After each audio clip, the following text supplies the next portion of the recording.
दोस्तों 14 सितंबर 2025 को YouTube channel the activist पर एक वीडियो अपलोड होता है। यह कमोबेश एक बाइट लेने जैसा कुछ है जो आरजेडी के नेता और ओबीसी के बाहुबली माने जाने वाले अशोक महतो ने द एक्टिविस्ट के पत्रकार वेद प्रकाश को दिया है। इस बातचीत में आनंद मोहन के एक बयान के जवाब में अशोक महतो भूरा बाल साफ करने जैसा नारा लगा रहे हैं। भूरा बाल को साफ कर देना है एकदम, भूरा बाल को साफ कर देना है एकदम, भूरा बाल को साफ कर देना है एकदम, भूरा बाल को साफ कर देना है एकदम। यही वो नारा था जिसने बिहार को 90 के दशक में नरसंहारों का खुला मैदान बना दिया था। अब वापस से एक बार फिर आरजेडी के नेताओं द्वारा या उनके मंचों से गाहे बगाहे यह नारा दिया जा रहा है जो कई महीने में चिंताजनक है। और अगर आप बिहार के निवासी हैं तो आपको भी इस नारे के संहार और उपसंहार के बारे में जानकारी होनी चाहिए। तो चलिए आज के इस वीडियो में अशोक महतो की पॉलिटिकल जर्नी और वेद प्रकाश के पत्रकारिता के बारे में थोड़ा सा आपको बता देते हैं, जिससे आप भूरा बाल साफ करो वाले नारे का भी सही मतलब समझ पाएंगे। हेलो एंड नमस्कार, मेरा नाम है प्रशांत और आप देख रहे हैं बेजोड़जोड़ा.com का यूट्यूब चैनल। दोस्तों, बिहार में ही नहीं बल्कि दुनिया के हर कोने में जहां भी लोकतंत्र है वहां के हर नागरिक को अपना पक्ष रखने का अधिकार होता है, जिसे आम भाषा में अभिव्यक्ति की आज़ादी कहा जाता है। लेकिन आज़ादी का भी एक दायरा होता है और इसी को समझना सबसे ज़्यादा जरूरी बन जाता है। बिहार का इतिहास बाहुबली पॉलिटिक्स का रहा है और यहाँ पर हमेशा ही वर्चस्व की जंग चली है। आज़ादी के बाद से अभी तक बिहार को कोई भी ऐसा सशक्त नेतृत्व नहीं मिल सका है जो इस राज्य को देश के अग्रणी राज्यों में खड़ा कर सके। इसी वजह से बिहार हर तरह से पिछड़ चुका है। बिहार भले ही अपने अतीत पर कितना भी गर्व कर ले, लेकिन इसका वर्तमान क्या है यह हम सभी के सामने है। तो अब इस टॉपिक पर वापस आते हैं जिसके लिए यह वीडियो बनाया जा रहा है। पहले बात करते हैं अशोक महतो की।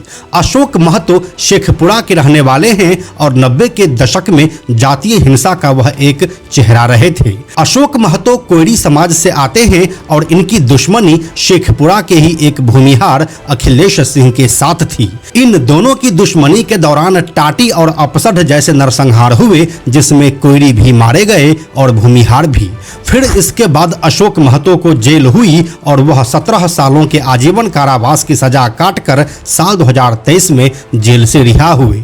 अशोक महतो की पहचान एक ओबीसी बाहुबली की रही है और उनको लोग पसंद भी करते हैं क्योंकि उनकी लड़ाई हमेशा भूमिहारों से ही रही है, तो वह इसे नीचे दिखाने का एक भी मौका नहीं छोड़ते हैं और यही उनकी छवि है जो उनके समर्थकों को काफी पसंद आता है। अब दूसरी तरफ एक तथाकथित पत्रकार वेद प्रकाश हैं जो द एक्टिविस्ट के नाम से अपना यूट्यूब चैनल चलाते हैं। वेद प्रकाश का नाम पूरे बिहार में उस समय सुर्खियों में आया था जब तेज प्रताप यादव उनसे 2 मिनट बैठकर बात करना चाह रहे थे, लेकिन वह वहां से भाग खड़े हुए। बताइए क्या हाल है? ठीक है। नाराज है क्या? हैं? नाराज है क्या? किससे? उनसे? नहीं तो नाराज क्या होंगे?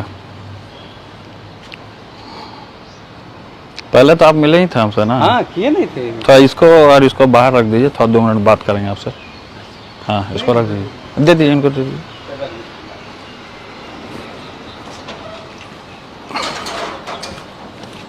दोस्तों, मैं आपको सच्चाई दिखाना चाहता हूँ कि किस तरीके से हमको बदनाम किया जाता है। ये जो वेद प्रकाश हैं जो अपने आप को बहुत बताते हैं कि हम मीडिया के हैं और बहुत साख छवि के हैं, अच्छे छवि के हैं, लेकिन मैं दिखाऊंगा आपको कि किस तरीके से ये लोग बदनाम करते हैं। आइए देखिए, देखिए किस तरीके से भाग रहे हैं। आइए इंटरव्यू नहीं दीजिएगा, आइए ना इंटरव्यू दे दीजिए, इंटरव्यू देना। वेद जी, ए वेद जी इधर आइए ना, कहाँ भाग रहे हैं? अरे वेद जी कहाँ भाग रहे हैं? दिखाओ दिखाओ दिखाओ, वहां ले जाके दिखाओ।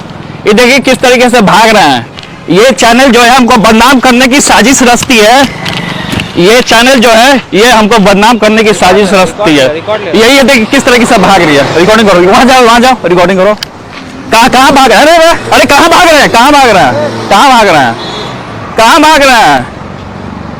कहाँ भाग रहे हैं? वेद प्रकाश खुद को दलित बतलाते हैं और वो हमेशा ही जय भीम के साथ अपनी बात शुरू और खत्म करते हैं। बाबा साहेब भीमराव अंबेडकर के लिए भारत के हर शख्स के अंदर एक श्रद्धा है और वह होनी भी चाहिए, लेकिन जो बाबा साहेब लोगों को मिलकर रहना सिखाए, उन्हीं के अनुयायी आज उनके नाम पर ही हिंदू देवी देवताओं का अपमान करने से कभी पीछे नहीं हटते हैं और इसी में एक नाम वेद प्रकाश का भी है। उदाहरण के लिए आप यह वीडियो देख सकते हैं। अगर सरस्वती जी को देवी मानते हो, दलित समाज से आते हो, तो सरस्वती जी के बारे में 10 लाइन तुम हमको बताओगे ना जी। सरस्वती जी कौन थे, उनके बारे में किताबें होंगी, धर्म ग्रंथ पढ़े होंगे। नहीं, वो सब तो नहीं पढ़े हैं। उनका काम क्या क्या काम रहा, ऑब्वियसली सिर्फ इतना जानते हैं। क्षेत्र में सरस्वती जी का क्या क्या योगदान रहा, वो नहीं मालूम है हमको। ये सब इस विषय में हमको नहीं, इस सिर्फ हमको इतना मालूम है कि सरस्वती माँ विद्या की देवी है, ठीक है ना, और बस कुछ नहीं। उसके अलावा कुछ नहीं। किसने कहा ये बात सरस्वती जी विद्या की देवी? वो बोला किसी से नहीं, ठीक है ना, वो खुद का एनालिसिस है मेरा। आपका एनालिसिस है? हाँ। कैसे एनालिसिस किए ये बताइए। आप ये फिर कंट्रोवर्सी कर रहे हैं, ठीक है ना। ये क्या मतलब हुई आपकी? आप नहीं जानते कि वो विद्या की देवी है? हम खुद नहीं हाँ? लगता है इसलिए। हमको लगता है। कैसे लगता है? ये मेरा खुद का एनालिसिस है, ठीक है ना। आप कंट्रोवर्सी मत करिए, ठीक है ना। एनालिसिस कैसे? आप एनालिसिस कर रहे हैं, ठीक है ना। एनालिसिस कैसे हाँ? किए तो हम जानते। आप कंट्रोवर्सी क्यों बना रहे हैं? कहाँ कंट्रोवर्सी? क्या कंट्रोवर्सी? आप नहीं जानते विद्या की देवी है सरस्वती माँ? हम नहीं जानते हैं। हम अंबेडकर जी को I जानते। don't want to talk to you. Listen. हाँ, तो ये गर्मी नहीं चुप दिखाई पड़ी। इसे। हाँ? क्या कंट्रोवर्सी अपना रहे? विद्या सब जानते हैं सरस्वती माँ विद्या की देवी है। अंबेडकर छात्रावास है। आपको लगता है कि विद्या की देवी है सरस्वती जी? दोस्तों, वेद प्रकाश जैसे लोग जो समाज में घृणा फैलाने से कभी पीछे नहीं हटते हैं, ऐसे लोग अशोक महतो जैसे लोगों से इस तरह का सवाल पूछते हैं क्योंकि उन्हें पता है कि विवादित बयान यहीं से आने वाला है। बात ये थी कि एक इंटरव्यू के दौरान पूर्व बाहुबली नेता और सांसद आनंद मोहन ने कहा कि भूरा बाल यह तय करेंगे कि बिहार के सिंहासन पर कौन बैठेगा। इसका जवाब कुछ और भी तरीके से दिया जा सकता था जो सभ्य लोग करते, लेकिन अशोक महतो जैसे लोग सिर्फ अपने समर्थकों को खुश करने के लिए बोल देते हैं कि भूरा बाल को साफ कर देंगे और इस दौरान आप वेद प्रकाश के चेहरे पर हंसी देखिए, जिससे आपको इस पूरे बातचीत का आशय समझ में आ जाएगा। आखिर में बस इतना ही कहना चाहेंगे कि बिहार पिछले कुछ समय में अपने जातिवादी मानसिकता से बाहर निकलने की कोशिश कर रहा है, लेकिन कुछ नेता इस चुनावी माहौल में जबरदस्ती सिर्फ अपने समर्थकों को खुश करने के लिए जातीय हिंसा का नारा दे रहे हैं। बुरा बाल को साफ कर देना है एकदम। बुरा बाल को साफ कर देना है एकदम।